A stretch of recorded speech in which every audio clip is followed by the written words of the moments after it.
Seja louvado nosso Senhor Jesus Cristo. Podemos sentar, né?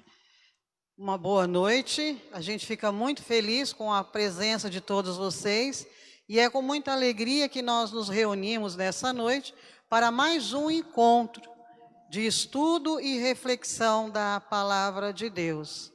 Nesse momento, então, nós vamos nos colocar diante do Espírito Santo, pedir a luz do Espírito Santo, para que Ele venha dar a nós sabedoria, discernimento, e também que essa palavra no dia de hoje seja para que a gente possa colocar no dia de hoje, né, na nossa vida. É isso que Deus pede para nós nesse estudo do Deuteronômio, que nós vamos ver hoje, o que Deus vai dizer para nós, como Ele disse para aquele povo e vai dizer agora para nós. Em pé, vamos cantar uma música invocando o Santo Espírito.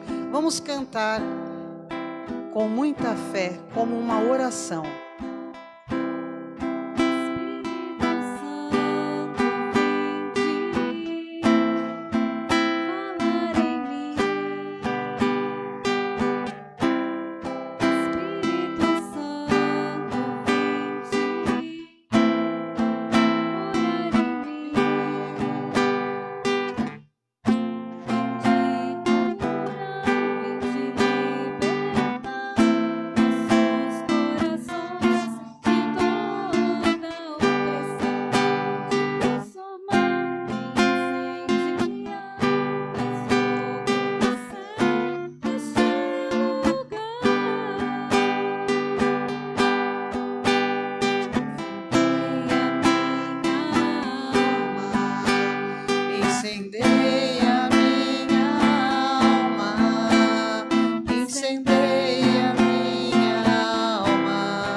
Vinde, Espírito Santo, enchei os corações dos vossos fiéis e acendei neles o fogo do vosso amor.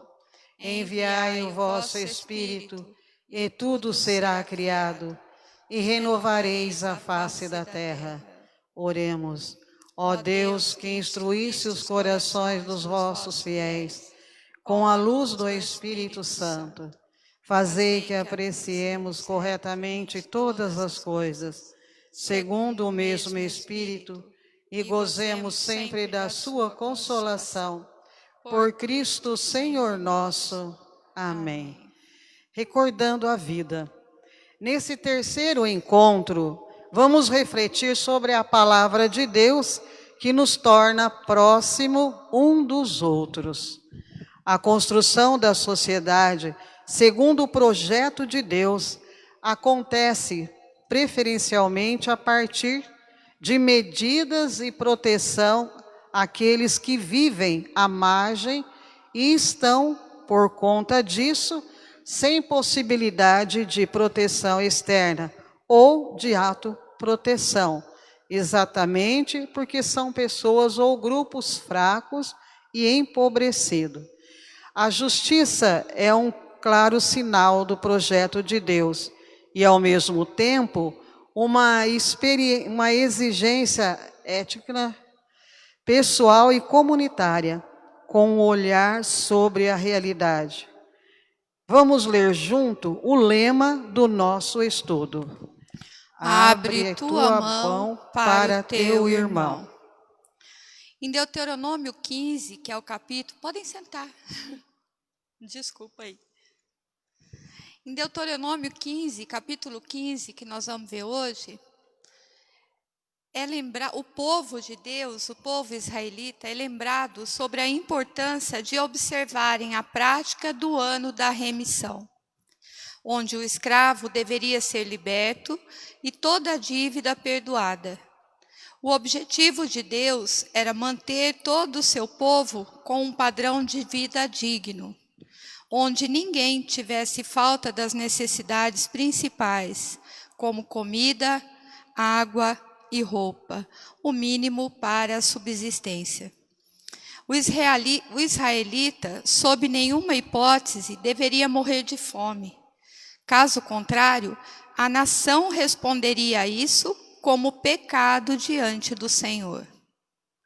Outro ponto muito importante a ser esclarecido é o de que a escravidão de um israelita não era a mesma escravatura forçada nos quais milhares de africanos foram vítimas brutais. Nem mesmo como as de hoje, onde milhões de adultos e crianças em todo o mundo são subjugados. A escravidão em Israel era temporária, não podia passar de 6 anos. O escravo deveria ser bem tratado, não havia espancamento ou tortura, em nenhuma hipótese. Recebia todas as refeições diárias e tinha um bom local para dormir. A escravidão normalmente acontecia quando a pessoa estava endividada e não tinha como pagar. Então fazia uma espécie de acordo de trabalho, que era chamado escravidão, para pagar a sua dívida. Caso o valor que ele devesse fosse superior aos 6 anos pelos quais deveria trabalhar, o restante da dívida deveria ser perdoado e ele estava livre para seguir com a sua vida. Nada a ver com o sistema de financiamento de dívidas que temos em nossos dias, onde a maioria das pessoas que caem dificilmente consegue se erguer. Então vejam que não seria uma escravidão, né? A pessoa não era subjugada, ela chegava a ser assalariada. Nós podemos entender que elas eram assalariadas, porque dependendo do que elas deviam, do empréstimo que tinha sido feito, ele seria descontado mês a mês até dar o tempo da dívida. Então, não que ele ficasse 6 anos subjugados, não é isso. Ele ficaria ao credor durante o tempo que durasse a sua dívida, conforme o que ele devia era o horário de trabalho. Então, não que fosse uma escravidão, um subjugamento, que a pessoa ficava ali servil o tempo todo. Ela pagava o seu empréstimo com o seu trabalho. Por isso, ela deveria ser bem tratada, bem cuidada, bem alimentada, protegida mesmo. E se a dívida, depois nós vamos ver isso, mas se a dívida fosse maior que os 6 anos, não pudessem pagar, aí sim seria perdoado, né? Aí ele seria completamente, a remissão seria completa. Agora nós vamos procurar então o nosso texto, Deuteronômio 15, de 1 a 11, para a gente acompanhar a leitura. A música, Inês?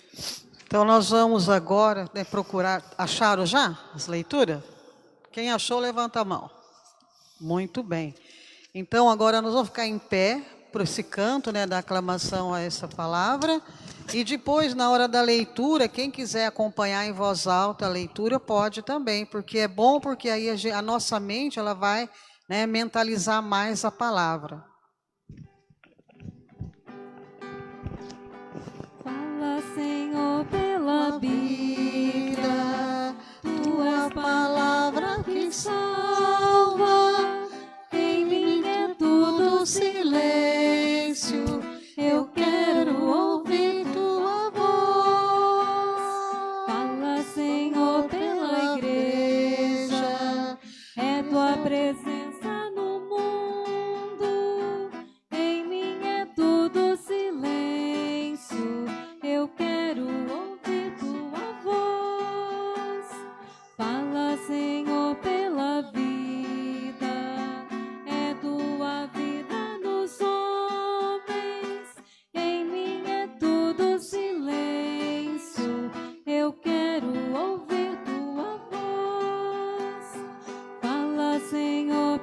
as coisas são teus sinais de bondade. Em mim é tudo silêncio. Eu quero ouvir tua voz. O ano da remissão. De 7 em 7 anos farás a remissão.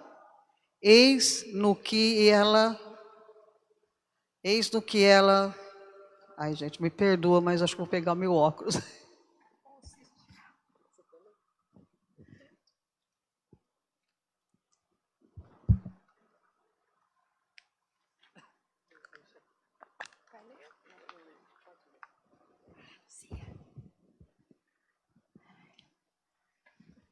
O ano da remissão. Deuteronômio, capítulo 15, versículos de 1 a 11. De 7 em 7 anos farás a remissão das dívidas. Eis no que ela consistirá. Todo credor remitirá o empréstimo que tiver feito ao seu próximo. Não exercerá contra o seu próximo ou contra o seu irmão opressão alguma, quando for publicada a remissão em honra do Senhor. Poderás obrigar ao estrangeiro, mas quanto às dívidas de teu irmão, farás remissão. Não deverá haver pobres no meio de ti, porque o Senhor teu Deus te abençoará, certamente na terra que te dá como posse hereditária. Contanto que obedeças fielmente à voz do Senhor teu Deus, pondo cuidadosamente em prática os mandamentos que hoje te imponho. Sim, o Senhor teu Deus te abençoará, como ele te disse. Emprestarás a numerosas nações e de nenhuma precisarás receber empréstimo. Dominarás sobre muitas nações, e elas não dominarão sobre ti. Se houver no meio de ti um pobre entre os teus irmãos, em uma de tuas cidades, na terra que te dá o Senhor teu Deus, não endurecerás o teu coração e não fecharás a mão diante do teu irmão pobre. Mas abre a tua mão e empresta-lhe segundo as necessidades de sua indigência.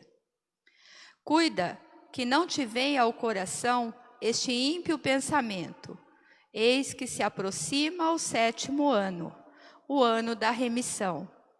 Guarda-te de olhar o teu irmão pobre com um mau olho, sem nada lhe dar, porque ele clamaria ao Senhor contra ti, e isso se tornaria um pecado.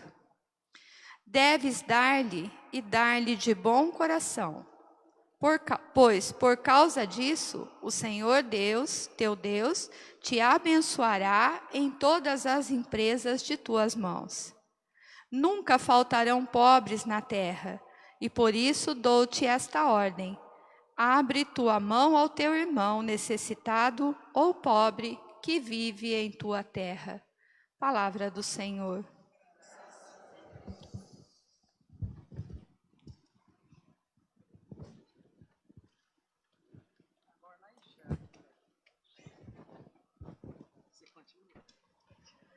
Então agora, depois dessa leitura, deu para a gente entender o que Deus tem a nos dizer sobre essa lei que Ele determina para o povo em Deuteronômio, que pode colocar na nossa vida hoje. Então, reconstruindo o texto. O correto seria a oração, a leitura orante, mas nós não temos como fazer isso. Então, vamos reconstruir devagarinho, pensando, meditando em cada versículo, para ver o que cada versículo deste texto está falando para nós. Começando ali no versículo 1. Ao fim dos 7 anos, farás remissão das dívidas. Deus orientou o seu povo a respeitar períodos específicos necessários para uma vida santa e agradável ao Senhor. Após 6 anos de trabalho, o 7º era de repouso. Depois de 6 anos de servidão, no 7º se concedia liberdade ao pobre. Após 6 anos de cultivo, o 7º era de descanso da terra. As dívidas eram canceladas, como descrito nos versículos 2 a 6. A remissão era feita. Tudo isso mostra um tratamento humano das pessoas acerca das relações comerciais. Então, é Deus ensinando o homem a se relacionar com eficiência, com honestidade, com dedicação e muita preocupação com o que o outro está vivendo. Então, nós percebemos que isso é uma forma de relacionamento em sociedade. Como viver? É Deus ensinando como a sua criação deveria viver as bênçãos que Ele dispensava para cada um, para todo aquele povo. E já no versículo de 2 a 3, diz assim: Eis que no que ela remissão consistirá todo credor que emprestou ao seu próximo uma coisa, o quite. O devedor não tinha condições de pagar no 7º ano, porque os campos não podiam ser cultivados. Se os credores exigissem o pagamento, o pobre afundaria ainda mais em seus débitos. Nisto Deus também mostrou seu cuidado e sua preocupação com os menos favorecidos. Então aí a gente vê também, né, a preocupação de Deus com essas pessoas. A mesma coisa hoje no povo da lavoura, né? Eles dependem muitas vezes, né, de empréstimo, mas depois vem a natureza, se tem chuva, se tem uma terra fértil, para que possa produzir. Então, como que ficaria nesse sentido? Então, Deus chama, né, o povo a ter um olhar de misericórdia, né, para esse povo. No 15, 4 e 5, nós lemos: Não deverá haver pobres no meio de ti. Atenção, não deverá haver pobres no meio de ti. Deus prometeu abençoar cada indivíduo de seu povo. No entanto, havia uma condição para que isso ocorresse. Se somente ouvires diligentemente a voz do Senhor teu Deus, para cuidares em fazer todos esses mandamentos que hoje te ordeno, ele pede, ordena a obediência à sua palavra, à sua lei.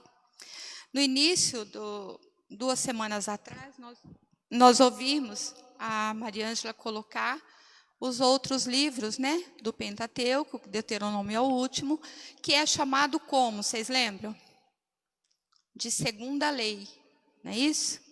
Deuteronômio é a segunda lei, ou seja, é a reafirmação de tudo que aquele povo veio vivendo desde a criação. Deus criou o mundo em 6 dias, descansou no 7º. E a partir desta conta, Ele conduziu o seu povo. Você trabalha 6 dias e descansa no 7º. A terra produz 6 anos e descansa no 7º dia. Então, esse ano da remissão, ele não foi instituído agora, nesse livro. Ele veio lá desde a criação. E a ordem qual é? Sempre foi essa: não deverá haver pobres no meio de ti. Então, é o Senhor chamando a atenção que se todos realmente vivessem, o que é diligentemente? É viver com presteza, com dedicação, com prontidão à vontade do Senhor, que era a partilha, sempre foi a partilha. Já no versículo 6 diz assim: Emprestarás a numerosas nações, e não precisarás receber empréstimos. A bênção de Deus seria abundante, a riqueza e a proemência de Israel dentre as nações cresceriam. Por isso, o Senhor afirmou que os israelitas dominariam sobre muitas nações, em vez de sujeitar-se a outros povos. A posição que Israel ocuparia entre eles seria a de um líder. Isso ocorreu durante o reinado de Salomão. Aí a gente vê já a grande dificuldade que tinha entre eles, a luta pelo poder, a ganância começa aí, né? 15, 7 e 8. Não endurecerás o teu coração e não fecharás a mão diante do teu irmão pobre. A atitude das pessoas em relação aos pobres deveria ser um reflexo da gratidão delas para com Deus, por causa das bênçãos que ele lhes dera. Ou seja, ele estava sempre, o tempo todo, abençoando com uma boa colheita, abençoando o povo com vida em abundância, com tudo que tinha de melhor, né? Então, mas as pessoas, lá do pecado original também, né? Vem aquele endurecimento do coração, vem o egoísmo, a pessoa começa a cultivar, começa a ver a riqueza e a se encantar com isso. E isso leva ao endurecimento do coração. Por que eu vou dar para ele que não trabalha, se eu trabalho o dia todo? Eu trabalhei muito para chegar até aqui. A gente ouve tanto isso, não é? Trabalhei uma vida inteira para chegar, para conseguir tudo que eu tenho. Agora, de repente, vem uma pessoa e fala para mim, não, para seguir a Deus, você tem que deixar tudo. Você tem que deixar tudo, você tem que doar, você tem que fazer justiça com as bênçãos que você tem. Porque não é caridade, é justiça, né? É a partilha. Deus chama de justiça isso. A gente aprende como justiça dentro da igreja. Porque a caridade você doa e nunca mais tem de volta. Mas a justiça é o repartir, é o partilhar o que você tem. Então, não endurecerás o teu coração e não fecharás a mão diante do teu irmão pobre. Para conseguir, então, todas as bênçãos que o Senhor prometeu, né? Ele pede isso, mas as promessas dele são muito maiores do que os pedidos. Do versículo 9 ao 10 diz assim: guarda-te de olhar o teu irmão pobre com um mau olho, sem nada lhe dar. Deves dar-lhe e dar-lhe de bom coração. Aquele que emprestava sabia exatamente as consequências de um empréstimo, quando se aproximava o 7º ano, no qual todos os débitos eram cancelados, mesmo que o credor não fosse beneficiar-se do empréstimo. Ele era encorajado a emprestar para aqueles que precisavam. Então, aqui é um ensinamento para nós, né? Muitas vezes, a Silvia já comentou aí, mas muitas vezes a gente tem um olhar diferente para as pessoas pobres, né? A gente, queira ou não queira, todo mundo tem um certo preconceito, né? Ajuda, mas fala, eu ajudo tanto, mas sempre quer ter uma reserva, quer ter alguma coisa em troca.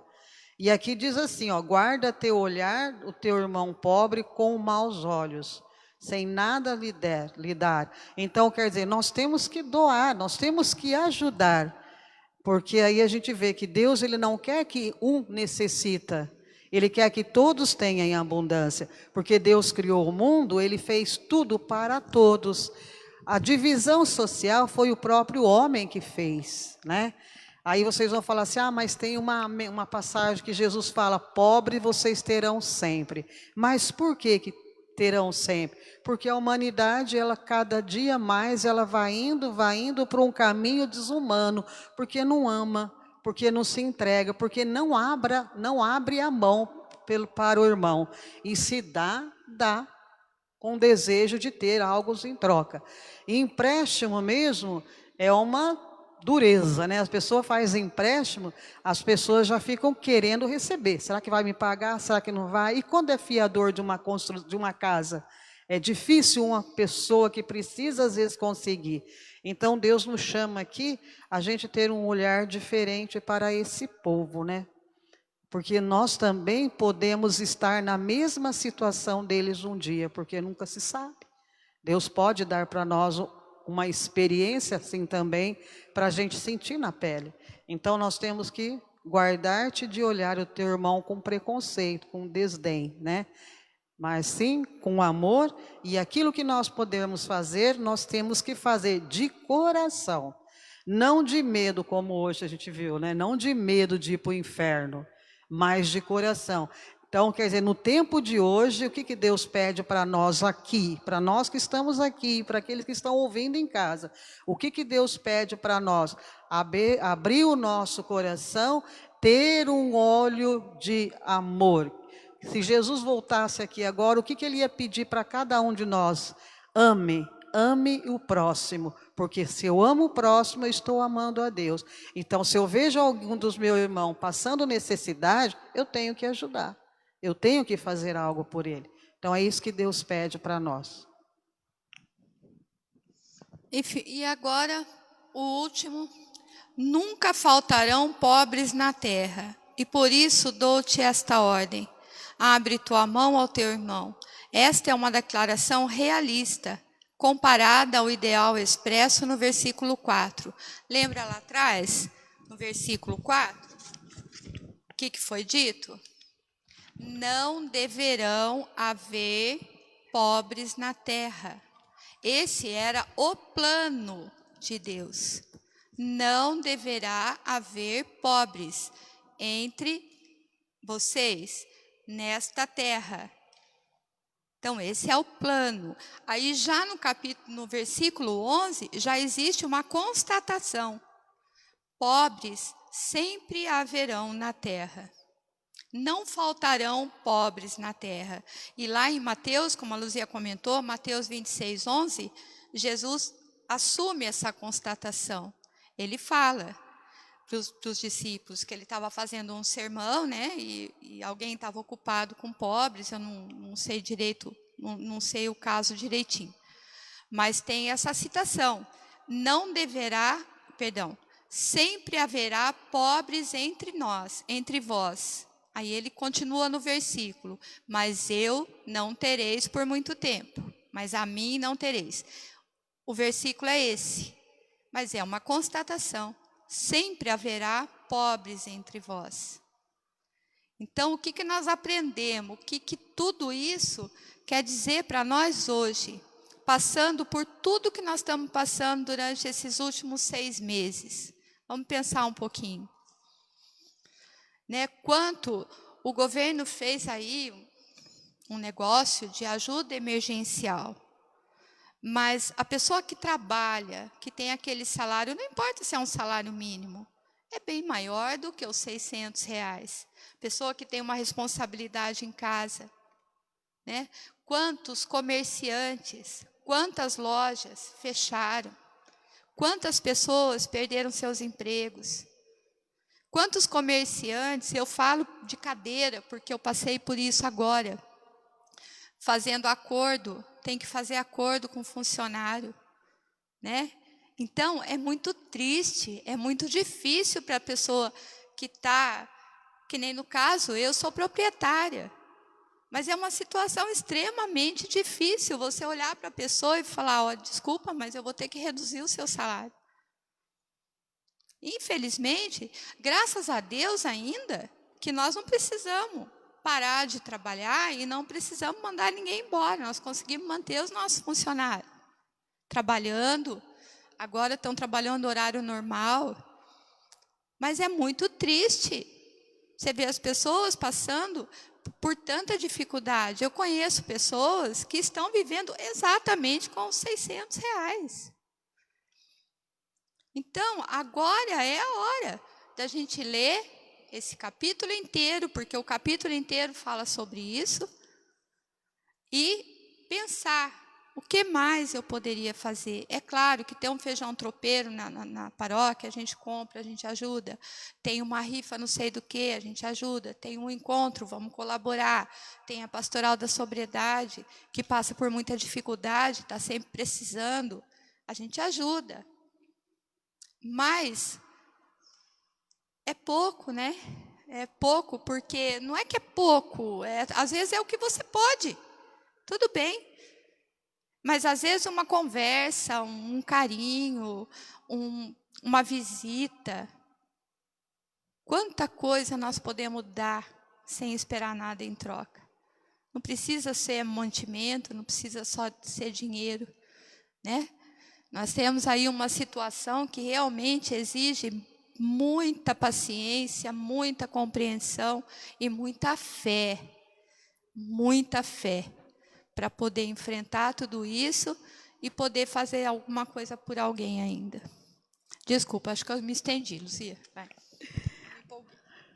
Agora, então, a gente vai passar para a meditação. Nossa sociedade precisa de leis, mas a legislação deveria ser traçada pelo céu. Contudo, isso não é possível, pois as leis são elaboradas por homens, muitos nem são cristãos. Então, olha, vamos pensar, quantas e quantas leis que existem aí, que nós somos obrigados a seguir, né? Que a gente vê que muitas são boas, mas muitas não vêm ao nosso favor, né? A lei do aborto, enfim, tantas outras que estão querendo ser liberadas aí, quantas e quantas leis. Então, nós temos que rezar para os nossos legisladores, pedindo para que as leis se voltem para o homem, né? Porque a gente vê hoje que falam muito sobre a natureza, sobre o meio ambiente, sobre tudo. É favorável? Sim, muito favorável. E a gente vê que o homem, o ser humano, está se passando para o segundo plano, ou terceiro plano. Então, nós temos que rezar e temos que colocar nesse posto, né, pessoas conscientes. Então, nós devemos ter isso em nossa mente. Em nossa vida, nenhuma coisa deveria ser mais importante do que gente. Se emprestar uma coisa a alguém e este alguém não puder devolver, deixe nas mãos de Deus e serás abençoado, por não humilhar, desprezar e arruinar a vida do pobre. Até dívidas deveriam ser perdoadas dos pobres. Então é aquela história, né? Dar sem olhar a quem. O que a mão esquerda faz, a direita não precisa saber. É o fundamento da doutrina social da igreja, né? Da doutrina da igreja. O estar sempre aberto e sempre fazer o que tem que ser feito, o bem que tem que ser feito, sem esperar a recompensa. Porque a recompensa que não falha é a do céu, a do homem não é confiável. A caridade em prol do pobre não é uma opção, é uma ordem do autor da vida. Deus dá o sustento a uns para ser repartido com os necessitados. Aqueles que se preocupam com os pobres, auxiliando-os nas necessidades, ajudando-os crescerem a se desenvolverem, certamente terão aprovação e bênção de Deus. Então, aí a gente vê, né, que a caridade, ela é uma coisa muito boa, é o amor, é a doação.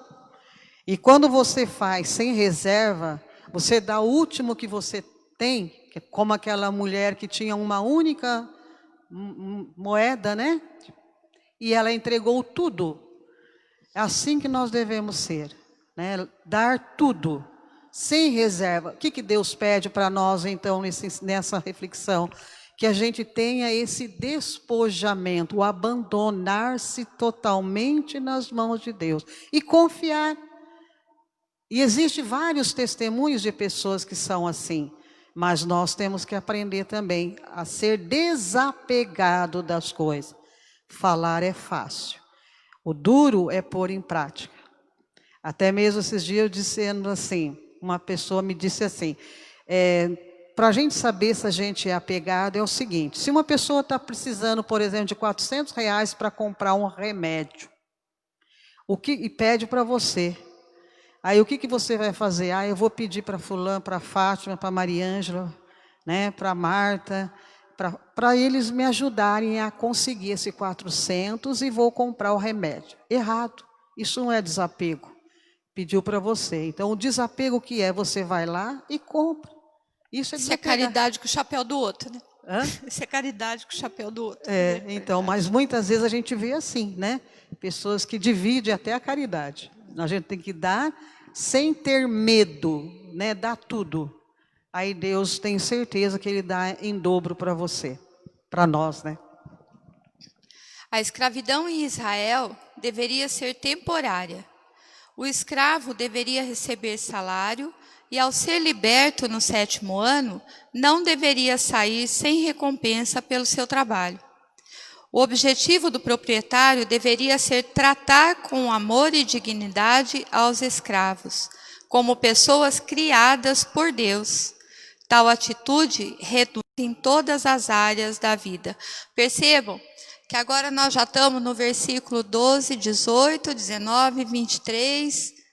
Nós andamos um pouquinho para frente ali do nosso texto, mas não é à toa não, tá? Então, a lei de Deus, ela é perfeita, né? A lei de Deus é perfeita. Ele coloca o escravo igual a do proprietário, né? Todos têm direito a essa bênção que cai do céu. A vida é importante para Deus. É como servos dele, e como servos dele, devemos respeitá-la. Funcionários não devem ser máquinas de trabalho. Ninguém deve agir como objetivo de explorar e oprimir quem quer que seja. Salários devem ser justos.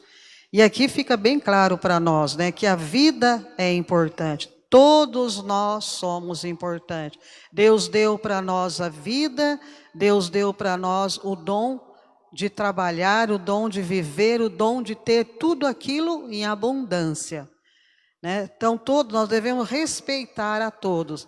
O funcionário vai precisar do patrão e o patrão vai precisar do funcionário. Então, o que tem que acontecer? Tanto da parte do funcionário como da parte do empresário, né?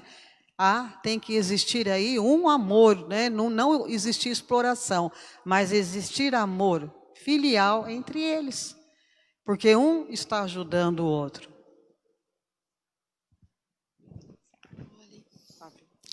A vida deve ser usada para propagar vida. Recursos devem ser investidos em vida, mais do que em coisas. Nosso tempo deve ser usado para promover o bem do próximo. Tais atitudes sempre resultaram e resultam em bênçãos de Deus. Como servos de Deus, respeitemos a dignidade humana. Não devemos pactuar com ideologias que pervertem o direito das pessoas.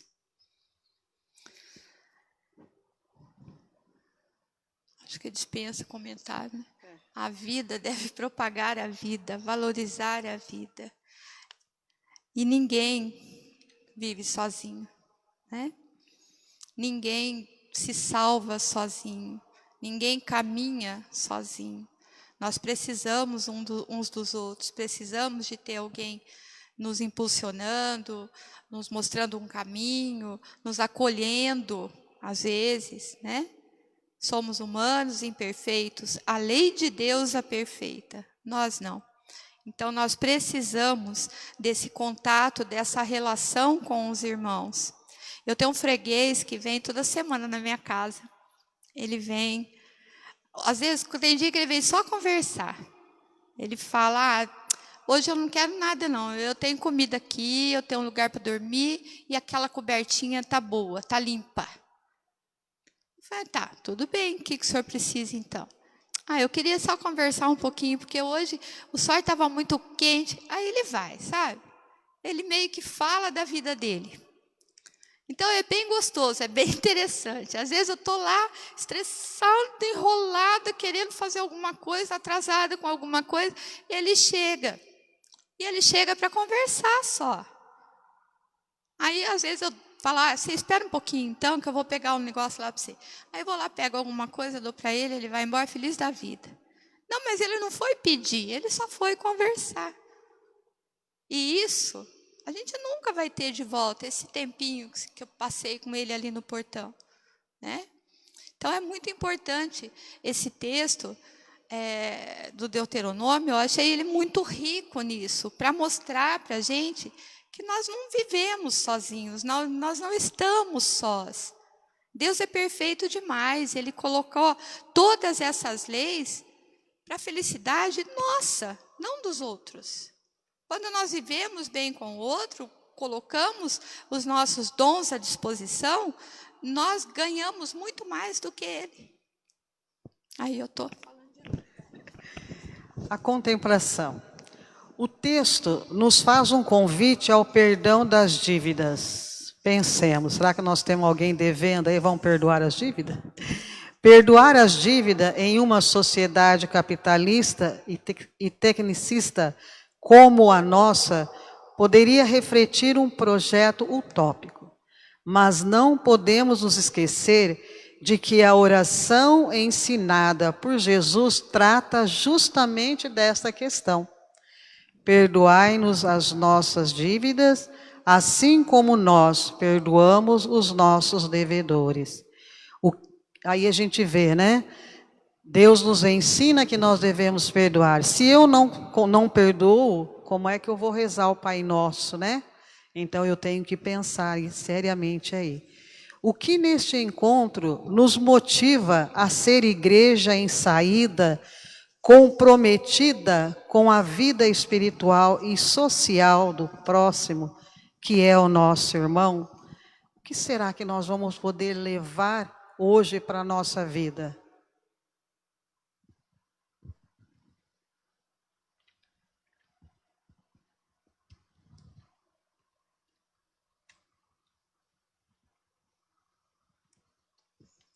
Alguém gostaria de falar?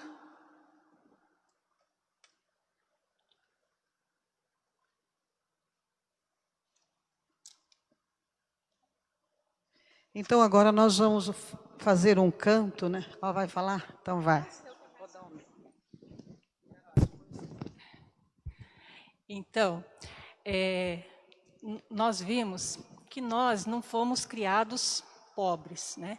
Nós ficamos empobrecidos, né?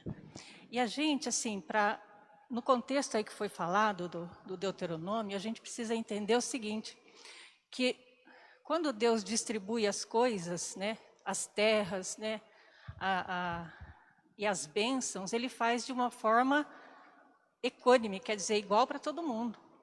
Mas o que acontecia com esse povo aí era o seguinte, como eles batalhavam muito, né, alguns dos chefes de família morriam. Aí ficavam as mulheres e os filhos, né? E eles podiam se sustentar? Não podiam. Eles ficavam dependendo dos familiares, daqueles que eles viviam da misericórdia dos familiares.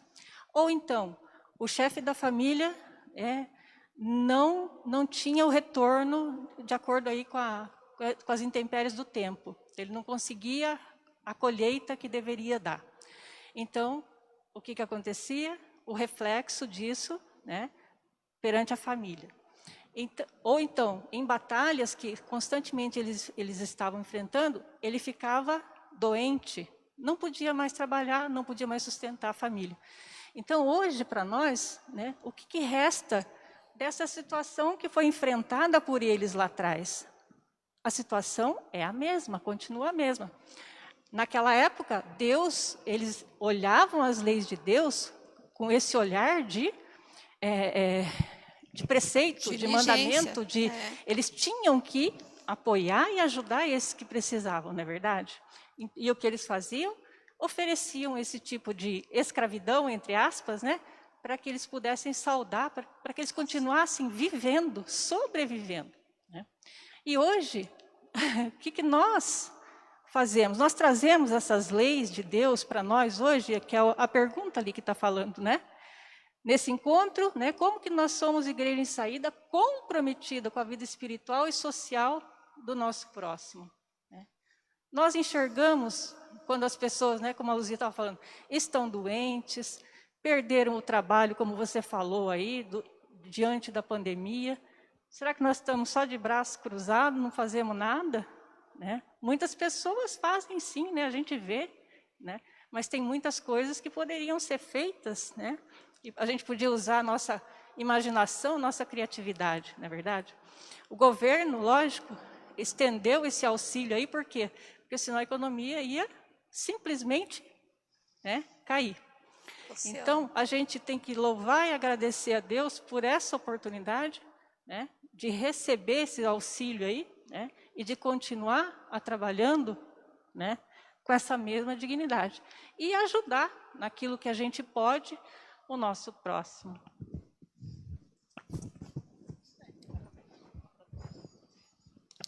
Então, eu convido a todos a ficar de pé, para a gente fazer uma oração junto.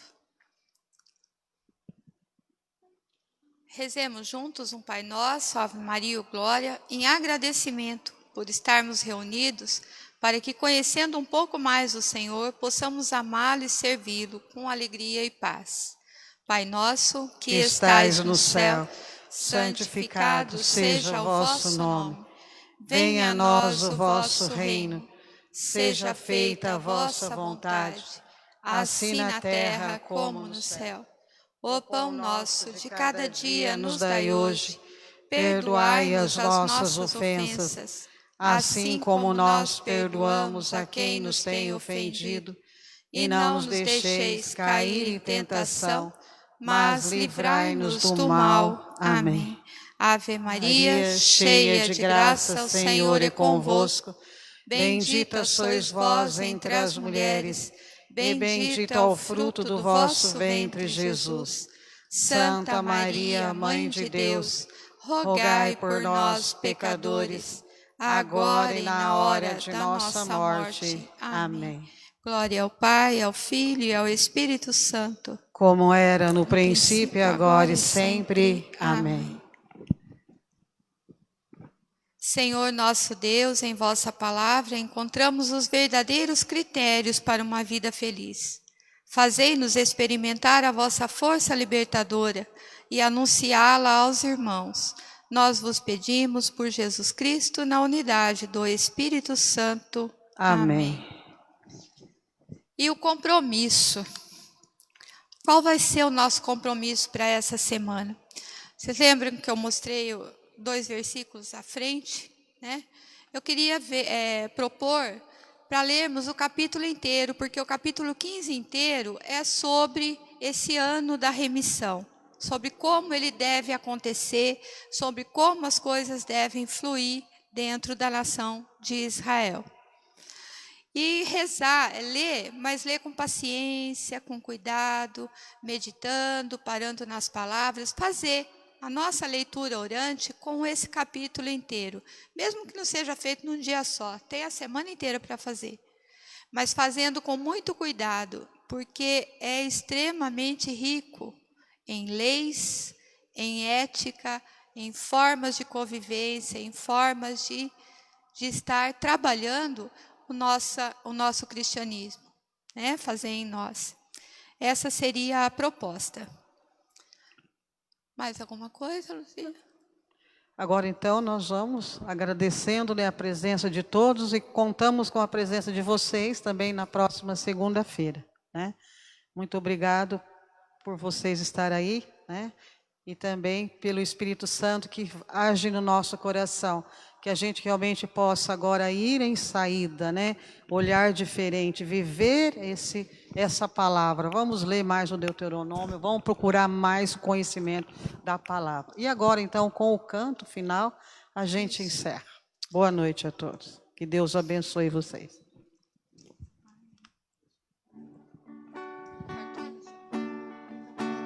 meu irmão estende a mão e pede um pouco do meu pão.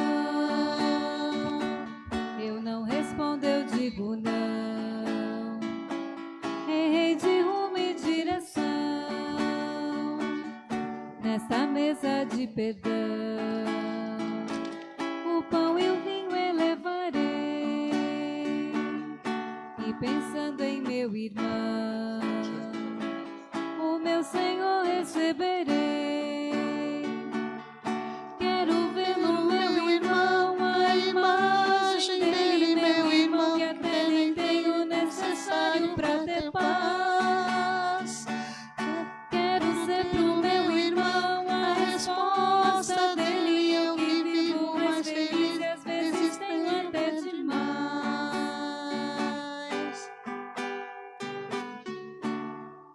Obrigada, gente. Boa noite, bom descanso a todos. Até semana que vem, se Deus quiser. E Ele quer, porque Ele é bom.